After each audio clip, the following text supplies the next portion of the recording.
प्रिय छात्रों, स्वागत है आप लोगों का हमारे YouTube चैनल एपेक्स इंस्टीट्यूट पे। आज हम आप लोगों के लिए क्लास 10th की केमिस्ट्री का चैप्टर नंबर 2 है, जो कि हमारा ये लास्ट टॉपिक है। तो इसी के साथ बेटा हाई स्कूल के बोर्ड एग्ज़ाम के काफ़ी दिन नहीं बचे हैं, जो भी बचा है वो हमारा लगभग 1 महीने के लगभग बचा है। तो जो भी आप लोगों को क्लास 10th में सफलता हासिल करनी है, उसके लिए आपको अभी मेहनत करनी पड़ेगी। तो उसी के साथ हम आपको बताते हैं कि सफलता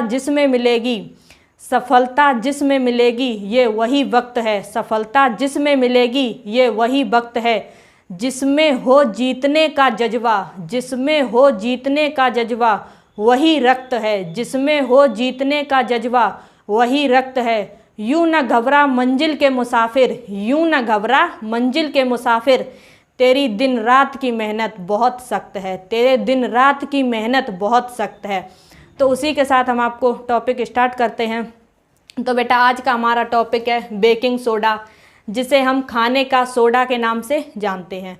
तो बेटा बेकिंग सोडा होता है, उसका रासायनिक नाम है हमारा सोडियम बाइकार्बोनेट, या हम इसे सोडियम हाइड्रोजन कार्बोनेट भी कहते हैं। जैसे कि बेटा हम आपको बताते हैं, सोडियम का प्रतीक हमारा Na होता है, ठीक है, और कार्बन का कार्बोनेट होता है CO3। जब इसमें हम बीच में H जोड़ते हैं तो यहाँ पे बाई या हाइड्रोजन नाम देते हैं। तो धावन सोडा और खाने का सोडा में ये H का ही डिफरेंस होता है, ये याद रखना। आगे हम बताते हैं कि रासायनिक नाम है इसका सोडियम बाइकार्बोनेट, और इसका रासायनिक सूत्र होता है हमारा सोडियम बाइकार्बोनेट, यानी कि NaHCO3। H जो बेटा हमारा लगा है, इसी को हम बाई का नाम या फिर हाइड्रोजन कार्बोनेट के नाम से जानते हैं। तो इसका जो बेटा हमारा बेकिंग सोडा का जो हमारा अणुभार होता है वो हमारा 84 है। अब आइए हम आगे देखते हैं इसे बनाने की विधि।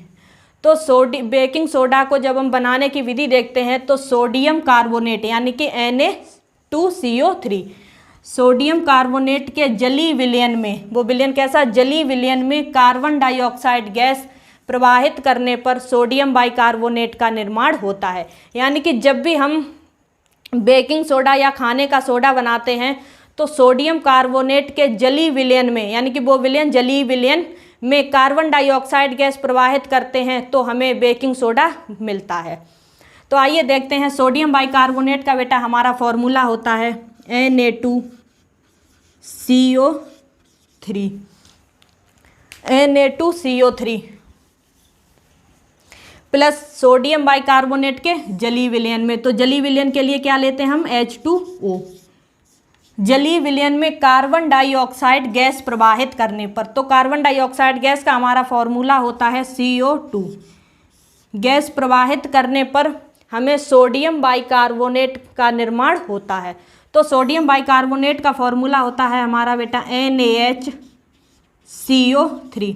अब बेटा देखिए, जब हम समीकरण को संतुलित करते हैं तो यहाँ पे देखिए सोडियम का हमारा 2 है और यहाँ पे हमारा 1 है। तो जब हम इसे संतुलित करते हैं तो हम आगे 2 से मल्टीप्लाई कर देते हैं। अब देखिए बेटा हमारा यहाँ कार्बन 2 था, 1 ये है और 1 ये है, तो यहाँ पर भी हमारा कार्बन 2 हो गया। इस तरह से हमारा समीकरण ये संतुलित है। आइए अब दूसरी विधि से देखते हैं।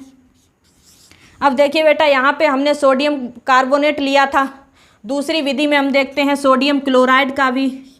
जैसे कि हम सोडियम क्लोराइड के जलीय विलयन में, तो H2O, सोडियम क्लोराइड के जलीय विलयन में कार्बन डाइऑक्साइड गैस, यानी कि ये भी वही टाइप की रिएक्शन है। इसमें क्या है, सोडियम कार्बोनेट का उपयोग किया है और इसमें हमने सोडियम क्लोराइड का उपयोग किया है। तो सोडियम क्लोराइड के जलीय विलयन में कार्बन डाइऑक्साइड गैस प्रवाहित करने पर हमें क्या मिलता है बेटा, NaHCO3 प्लस। अब देखिए बेटा यहाँ से हमने Na ले लिया, यहाँ पे हमारा क्या बचा, क्लोरीन बची है। यहाँ पे हमने CO3 एक O2 ले लिया और एक O यहाँ से ले लिया, तो हमारा ये क्या बचा, H बच गया। एक H यहाँ पर हमारा H2 है और यहाँ पे हमने एक H ले लिया, तो हमारा यहाँ पर बेटा एक H बच गया और यहाँ पर एक Cl बच गया, तो हम यहाँ पे HCl लिख सकते हैं। देखिए रिएक्शन हम दोबारा देखते हैं कि सोडियम कार्बोनेट के जलीय विलयन में कार्बन डाइऑक्साइड गैस प्रवाहित करने पर हमें बेकिंग सोडा यानी कि सोडियम बाइकार्बोनेट का निर्माण होता है। तो तो देखिए बेटा, सोडियम कार्बोनेट का जलीय विलयन यानी कि सोडियम कार्बोनेट का हमारा फॉर्मूला होता है Na2CO3 प्लस जलीय विलयन के लिए हमने H2O लिया है प्लस कार्बन डाइऑक्साइड गैस जब हम प्रवाहित करते हैं तो हमें NaHCO3 यानी कि सोडियम बाइकार्बोनेट का निर्माण होता है। अब इसी देखिए बेटा, इसी का दूसरा टाइप है यानी कि दूसरी रिएक्शन हम इस तरह से कर सकते हैं कि सोडियम क्लोराइड के जलीय विलयन में कार्बन डाइऑक्साइड गैस प्रवाहित करते हैं तो भी हमें सोडियम बाइकार्बोनेट प्लस HCl मिलता है। तो उसी तरह से देखते हैं यानी कि अब हमें खाने के सोडे का उपयोग किस तरह से करते हैं। देखिए, तो हमारा पहला है बेकिंग पाउडर बनाने में। अब देखिए, हम आपको ये बता दें कि बेकिंग पाउडर और बेकिंग सोडा में क्या अंतर होता है। तो जब बेटा हम बेकिंग सोडा में टार्टरिक अम्ल मिलाते हैं तब हमारा बेकिंग पाउडर बनता है, यानी कि जो हमारा बेकिंग पाउडर बनता है वो बेकिंग सोडा प्लस टार्टरिक अम्ल, यानी कि जो हमारा बेकिंग पाउडर बनता है वो हमारा बेकिंग सोडा प्लस टार्टरिक अम्ल मिलाने से हमारा बेकिंग पाउडर बनता है। तो बेकिंग सोडा का उपयोग होता है वो हमारा बेकिंग पाउडर बनाने में किया जाता है। अब इसी का दूसरा उपयोग देखते हैं, रसोई घर में किया जाता है। रसोई घर में बेटा जैसे कि हम ब्रेड रेड बनाते हैं या किसी चीज़ को जल्दी उबालने के लिए हम बेकिंग सोडा का प्रयोग करते हैं।